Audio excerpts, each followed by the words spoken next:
Alrighty, y'all. Welcome back to the video. We do currently have a high risk, which is the highest the scale goes in effect for parts of Illinois, Missouri, and Iowa. This is going to be unedited, so we'll just go with everything. Davenport, you are in the high risk. Burlington, this is going to be south of Cedar Rapids. Springfield, just about a few miles northwest of you. And then the other one is for Memphis, Tennessee. Little Rock, you're considered to be in it. Clarksdale, you're in it. Brinkley, Forest City, Oxford. And then we have a moderate risk. That's going to be your red for Indianapolis, St. Louis. That's going to bring 10% chance of tornadoes, which it doesn't seem as high, but it is pretty high, trust me. If we go ahead and look at our tornado risks, this is going to be your 30% chance down here with the pink outline. That is where your high risks are going to be. The 15% is your, it's like a yellowish orange color with the red outline.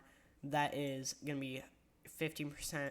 The scale only goes up to 60, keep in mind. So 30 is pretty high. It goes 5, 10, 15, 30, 45, and then 60. So 30 is like pretty high. And then you have the brownish color that's a 10 and then a 2. Or no, the green is 5.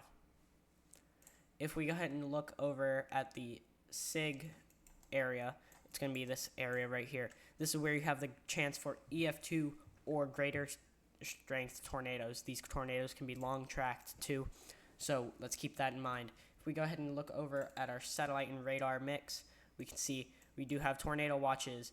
The central ones, so this one isn't, and this one isn't. The ones with the thick border, those are going to be your PDS watches. Those are particularly dangerous situation watches. Those are not to be taken lightly, as they can have long-tracked tornadoes that are extremely strong and dangerous. So Memphis, we'll go ahead and switch on over to your radar, and we're going to take a look at these tornadoes that are going to be near you, or tornado warnings at least. So here we have one tornado warning. This is going to be for Marvel, Lexia, Rondo. This tornado warning doesn't have a tornado with it, but I treat it like it does. So here, this is going to be your rotation right here. Even though they're both heading in the same direction, look at that speed difference. That difference in speed is what causes the rotation. So let's go ahead and look at CC. It's too messy to have anything really, so I wouldn't consider there to be a tornado on the ground. This one has had history of producing a tornado.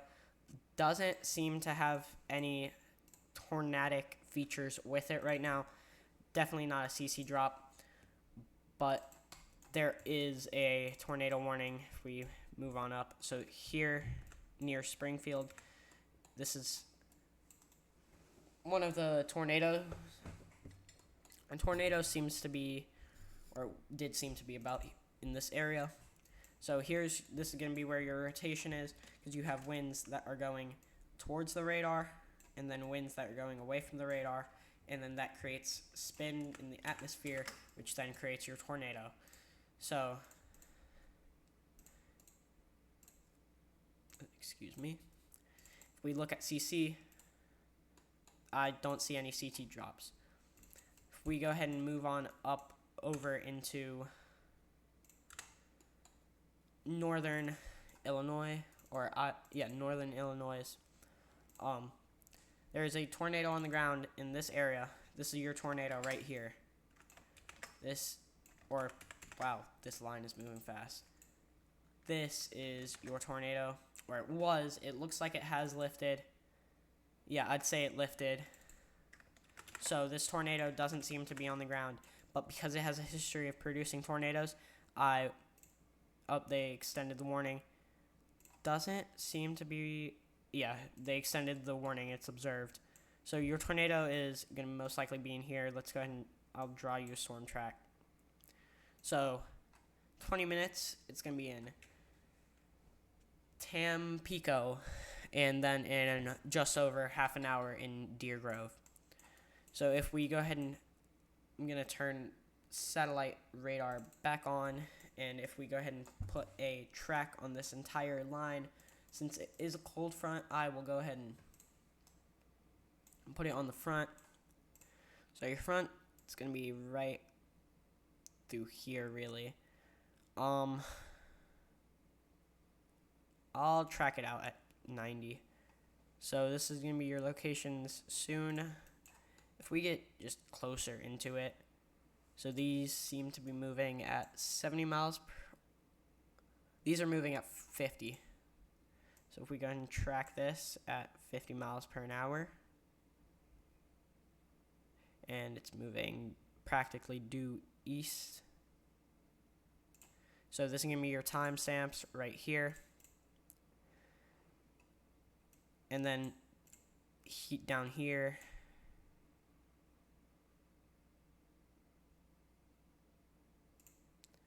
this is more cells. That's your track.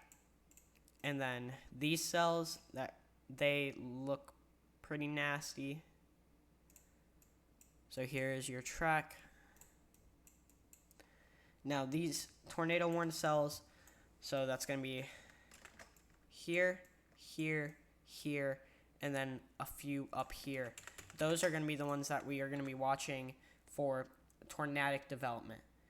So if we go over back into the northern area, you can see there's a ton of tornado warnings. That is what we don't want. We don't want a bunch of tornado warnings like that. If we go over and look at the viewing area currently, we can see that there is really just some showers. But this is going to be our main threat since it is a high risk. Let me turn off these watches. And so since this is a high risk, we are going to be taking this way more seriously. I'd treat any tornado warning like there is a tornado on the ground. We have already had a tornado in, I believe it was Little Rock. We had a tornado already. And that the damage that we've been seeing seems to be pretty bad. So do not take this lightly. This is basically every single one of these has a tornado with it. This cell back here, this one's had tornadoes with it. The cell down here looks like it's about to produce a tornado. Still too far away to see if there's anything dropped. Here in Springfield, there's tornadoes observed, as you can see. And then here in just east of Davenport, there has been tornadoes. Currently doesn't seem to be any tornadoes, but there have been. So don't take this lightly. Take this like there is a tornado on the ground with every single one of these storms. That's going to be it for now. I'll talk to y'all later.